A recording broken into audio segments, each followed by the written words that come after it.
So in today's experiment, we are going to learn about the various extraction techniques. Let us see what is the process involved behind the extraction techniques and what are those. So aim and objectives of this experiment is to learn about various methods of extraction technique. So extraction is basically a technique which is used to separate the organic compound from inside the cell. This organic compound may be a mixture of compound or may be the mixture of various phytoconstituents. So extraction is basically a process which selectively dissolve one or more mixture of compound into a suitable solvent. The solution or solvent into which all the compound get dissolved, this solution is known as the extract. So after drying or removal of the solvent, this extract may be solid, semi-solid or liquid sticky mass.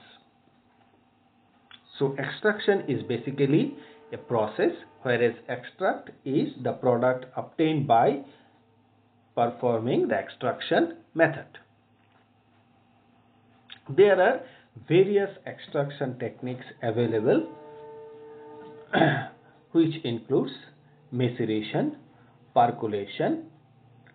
In percolation, two types of percolation, cold percolation and hot continuous percolation, which is also known as Soxhlet method of extraction, followed by digestion, infusion, supercritical fluid extraction and so many others. Few of the important things we have mentioned in today's experiment. Let us see all this process one by one.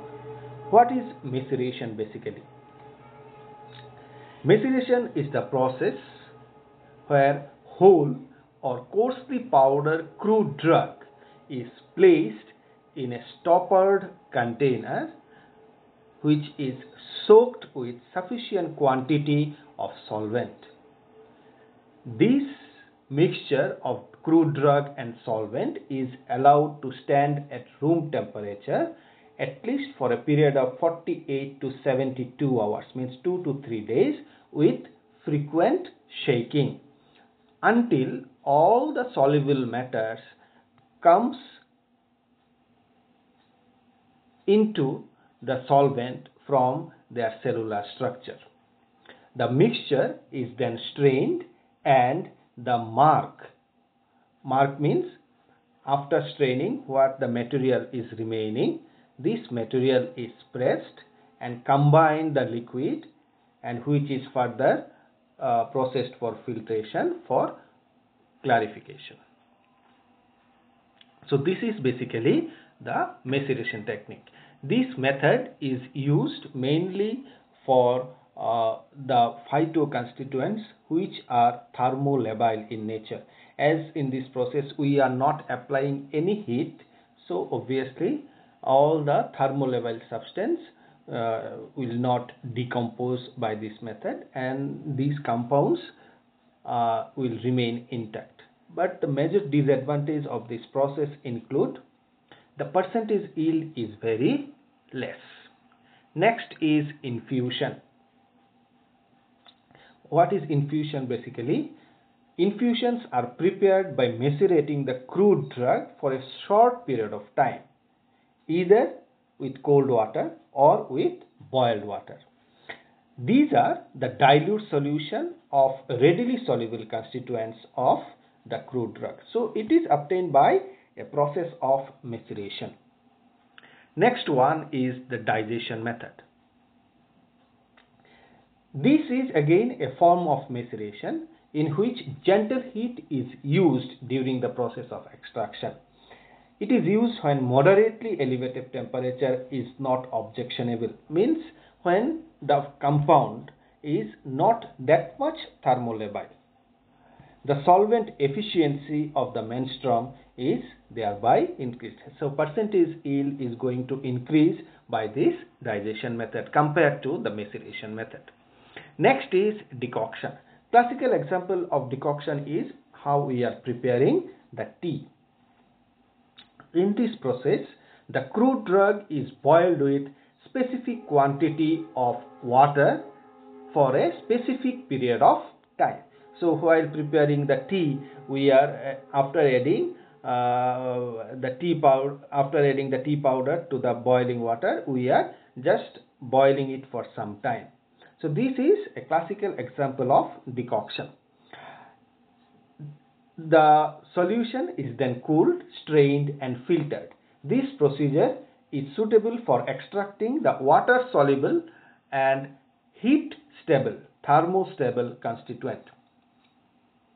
This process is typically used in the preparation of various Ayurvedic formulations like quath.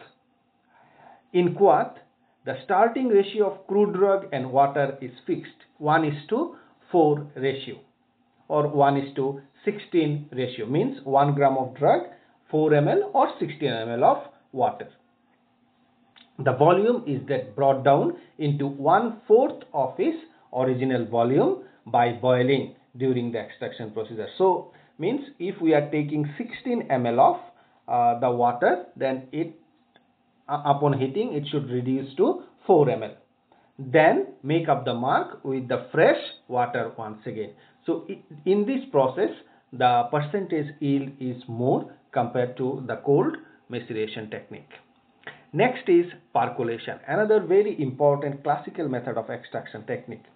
This is the procedure used most frequently to extract active ingredients in the preparation of Ayurvedic formulation like tinctures, fluid extract. The apparatus which is used here, it is known as percolator, generally made up of stainless steel. The solid ingredients, means the crude drug, are moistened with sufficient quantity of the solvent and allowed to stand approximately for 4 to 6 hours in the percolator. Then additional solvent is added to form a shallow layer above the mass, and the mixture is allowed to macerate in the closed percolator for 24 hours. The outlet of the percolator is then open and the liquid contained therein is allowed to drip slowly. The additional menstruum is added if required until the percolate measures about the 3/4 of the required volume of the finished product. The sufficient quantity of solvent is added in order to produce the required volume, and the mixture of the liquid is clarified further by filtration or by standing for some time, followed by decanting technique. So this is a classical method of extraction technique. Next one is hot continuous extraction or percolation method, hot continuous percolation method, which is also known as the Soxhlet apparatus. In this method, the finely powdered or coarsely powdered drug is placed in a thimble made up of strong filter paper, which is placed in the chamber of Soxhlet apparatus. The extracting solvent in flask is heated and condensed the extractant deep into the thimble containing the crude drug, and extract thereby it is produced. When the level of liquid in the chamber rises to the top of the siphon tube, the liquid contents of the chamber siphoned into the flask, means round bottom flask. This process continues and it carried out until all the soluble constituent which is present inside the cell comes into the solvent. So this is one of the frequently practiced extraction technique in laboratory purpose. Few other includes fermentation. In Ayurvedic preparation like Ashava Arista, these techniques are used where the alcohol is self-generated. This self-generated alcohol is utilized for two purposes. Alcohol acts as a self-preservative, followed by alcohol also helps in the extraction of the constituent from the cellular material. So in brief, these are various techniques used for the extraction purpose.